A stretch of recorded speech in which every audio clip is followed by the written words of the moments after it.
반갑습니다. 송주준입니다. 오늘 저는 검찰에 대한 이야기를 좀 해보고자 합니다. 오늘 제가 말씀드리고 싶은 것은 간단해요. 현재 지금 검찰이 갖고 있는 논리에 따르게 된다면 충분히 검찰은 문재인 대통령 또한 기소할 수 있다라는 것입니다. 자, 어떤 근거를 통해서 제가 도대체 이런 말씀을 드리냐? 여러분 잘 아시죠? 이번에 검찰 쪽에서 누구를 기소했습니까? 이재용 삼성전자 부회장을 갖다가 기소를 했어요. 검찰이 이번에 이재용 삼성전자 부회장을 기소하면서 내세웠던 그 근거를 제가 이따가 다 소개를 시켜드릴 건데, 그 근거를 그대로 갖고 온다면은 누가 보든지 간에 같은 논리에 따라 가지고 문재인 대통령도 기소할 수 있습니다. 그 어떤 분들은 그렇게 생각할 수 있어요. 야, 아무리 그래도 문재인 대통령을 기소하는 게 말이 되냐라고 생각하실 수도 있는데요. 그렇게 생각하실 수 있다라고 한다면은 이재용 삼성전자 부회장을 기소한 것도 마찬가지로 말이 안 돼야 됩니다. 둘 다 말이 되거나 둘 다 말이 안 되거나 둘 중에 하나밖에 안 되는데, 하나는 말이 되고 하나는 말이 안 되는 거, 그게 지금 검찰이 내세우고 있는 논리입니다. 근데 이런 식의 논리가 하루 이틀 있던 것이 아니에요. 언제도 있었냐? 박근혜 전 대통령 당시에도 있었습니다. 당시에 엄청난 논란이 있었던 묵시적 청탁 기억나시죠? 그렇죠?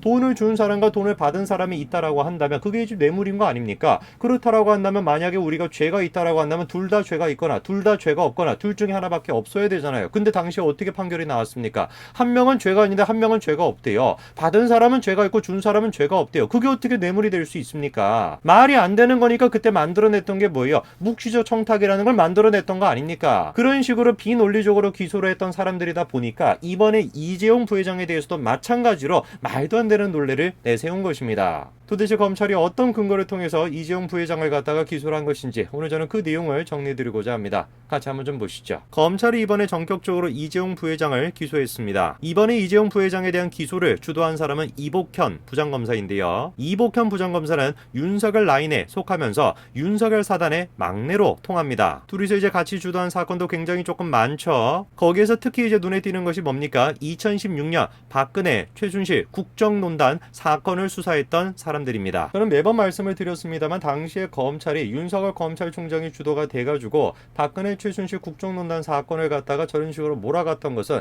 분명히 무리한 기소였고 무리한 수사였다. 저는 항상 그렇게 주장을 해왔습니다. 그 생각은 지금도 변함이 없어요. 당시에 검찰은 정말 무리하게 박근혜 대통령과 최순실을 엮으려고 했고 실제로 그렇게 엮어냈습니다. 문제가 되는 것이 무엇이냐면 박근혜, 최순실 두 사람이 이렇게 엮이게 된다면 누구도 같이 엮을 수밖에 없냐? 이재용 부회장도 마찬가지로 엮을 수밖에 없습니다. 그래야지 그 사람들이 추구했던 논리 구조가 만들어지게 되는 것이거든요. 셋 중에 하나라도 떨어져 나가게 된다면 당시에 밀어붙였던 기소가 무력화가 되게 되는 것입니다. 그렇기 때문에 이번에 기소를 한 것도 놀랍지가 않은 것이에요. 이미 뭐였습니까? 전문가, 여론 모두가 다 이재용 부회장에 대해 가지고 수사 중단, 불기소를 권고하지 않았습니까? 수사심의위원회에서 저런 식으로 불기소, 수사 중단까지도 권고했음에도 불구하고 밀어붙여야죠. 왜? 이거를 밀어붙여가지고 기소를 안 하게 된다면 자기들이 자인하는 꼴이 되는 것이니까. 박근혜, 최순실 당시에 우리가 무리하게 수사를 했다라는 거를 자인하는 꼴밖에 안 되기 때문에 반드시 기소할 수밖에 없었던 것입니다. 자, 그럼 우리가 한번 하나하나씩 따져볼까요? 도대체 검찰은 이번에 어떤 근거를 가지고 이재용 부회장을 기소했던 것일까요? 첫 번째로 이들이 내세우고 있는 근거가 학계와 판례의 다수 입장이다, 이렇게 내놓고 있습니다. 저는 한번 질문해보고 싶습니다. 시민단체 말고 학계에서 도대체 이번에 이런 식으로 합병을 했던 것이 문제가 된다라고 지적하는 전문가가 누가 있는지 한번 질문해보고 싶습니다. 저는 일단 잘 모르겠거든요. 자, 그렇다면 문제가 없다라고 하는 학계의 입장부터 제가 한번 소개를 시켜드리겠습니다. 최준성 성균관대 법학전문대학원 명예교수가 뭐라고 지적을 했습니까? 삼성바이오와 물산합병 두 건이 승계와 연관이 있다라고 보는 게 검찰의 시각인데 오해다라는 것입니다. 삼성바이오는 IFRS 회계 기본 원칙에 대한 이해 부족으로 빚어진 사태라는 것이죠. 그리고 수많은 지금 세무 전문가들은 뭐라고 지적을 합니까? 종속회사로 보건 관계회사로 보든지 간에 상관이 없다. 모두 해석이 가능하다. 그렇기 때문에 삼바 회계 관련해서는 문제가 없다. 이런 입장을 내놨었죠. 종속회사로 볼 것인지 관계해석으로 볼 것인지 이거는 해석의 여지에 따라 가지고 달라질 수 있는 것이고, 사실상 많은 전문가들이 뭐로 보든지 간에 상관이 없다. 상황에 따라 가지고 어떻게 보든지 간에 상관이 없다. 이런 입장을 지금 내놓고 있는데 검찰은 지금 이거를 갖다가 무시하고 그냥 밀어붙인 것입니다. 학계에서 누가, 전문가 가운데 누가 검찰의 의견을 갖다 지지를 해주겠습니까? 그거를 지금 지지해주는 순간 자신이 지금 전문가적인 식견이 없다라는 걸 그대로 지금 자인하는 꼴이 될 텐데 누가 도대체 그거를 대놓고 지지하겠습니까? 시민단체를 제외해놓고. 그리고 또 이렇게 얘기합니다. 증거관계로 입증되는 실체의 명확성, 이런 얘기를 하는데 저거는 이미 법원에서 판단을 해줬던 거 아닙니까? 증거관계에 대한 실체가 명확하지 않다라고 이미 법원에서 판결을 해줬죠. 언제 그런 판결을 해줬습니까? 이재용 부회장을 구속할 거냐 말 거냐 그거 결정할 때 이미 이미 법원에서 얘기해 줬잖아요. 이재용 부회장이 구속기로에 놓였을 때 법원이 어떤 판결을 내놨었습니까? 결국에는 구속영장을 기각을 시켜버렸잖아요. 그뿐이었습니까? 최지성 삼성그룹 미래전략실장과 김종중 삼성그룹 미래전략실 전략팀장 모두 다 구속영장이 기각됐었습니다. 당시에 검찰이 미전실 내부 문건을 증거로 제시했음에도 불구하고 법원이 해당 문건에 대해서 뭐라고 얘기를 했었습니까?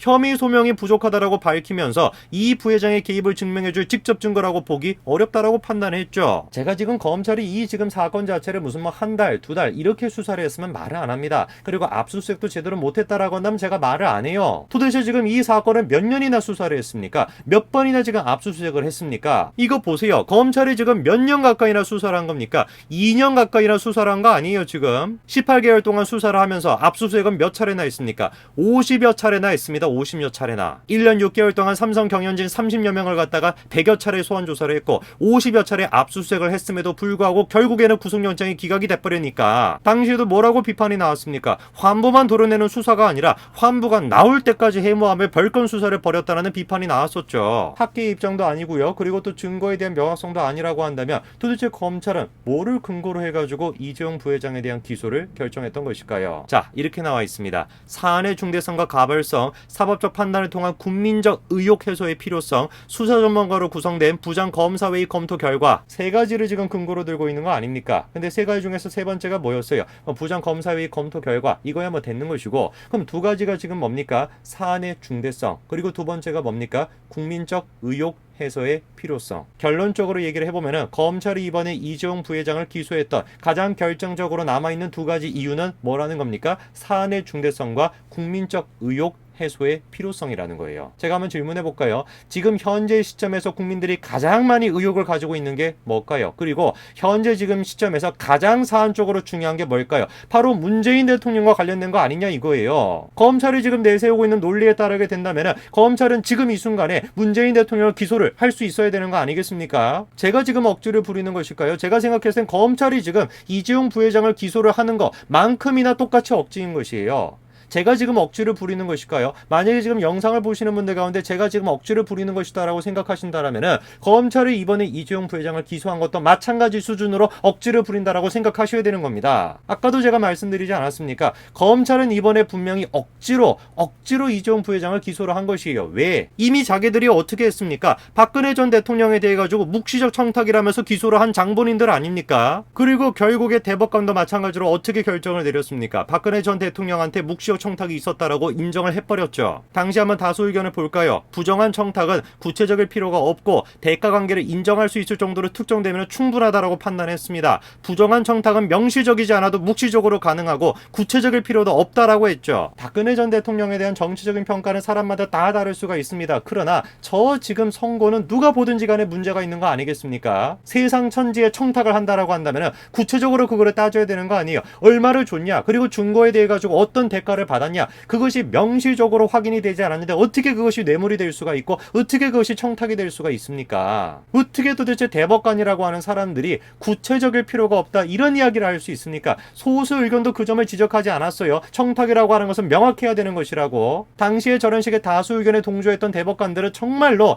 양심을 생각해 보시기 바랍니다. 부정한 청탁은 구체적일 필요가 없다. 명시적이 않아도 묵시적으로 가능하다. 저런 식의 지금 결론을 내려버리다 보니까 어떤 결과가 나왔습니까? 같은 지금 사안에 대해 가지고 이재용은 무죄가 나왔는데 박근혜는 유죄가 나와버린 것이에요. 이게 지금 말이 되는 결과입니까? 여러분 상식적으로 생각을 해보십시오. 청탁을 했다, 뇌물을 줬다라고 한다면 준 사람이랑 받은 사람 둘 다 처벌이 되거나 둘 다 무죄가 나와야 되는 거 아니에요? 근데 한쪽은 유죄고 한쪽은 무죄예요. 어떻게 이것이 가능합니까? 저런 게 가능했던 근본적인 이유가 뭐예요? 애당초 지금 대법관들이 이상한 판결을 내렸기 때문에 그런 것입니다. 묵시적 청탁이라고 하는 말도 안 되는 결과를 내놨기 때문에 그런 것이에요. 최서원 씨가 뭐라고 얘기를 합니까? 사람이 사람 마음을 꿰뚫어 보고 알아서 이심전심으로 청탁을 하는 것이 어떻게 가능한지 묻고 싶다. 증거가 없으니 사람의 마음속까지 들여다보는 심령재판을 한 것이다. 이렇게 비판했죠. 최서원 씨에 대해서 박근혜 대통령에 대해서 부정적인 생각을 갖고 있는 사람이라고 한들 지금 저 얘기에 대해서 누가 도대체 반박할 수 있겠습니까? 대법원이 됐건 검찰이 됐건 박근혜 전 대통령과 최순실 씨를 엮으려고 하기 위해 가지고 모두가 동조가 돼가지고 여론까지 나서가지고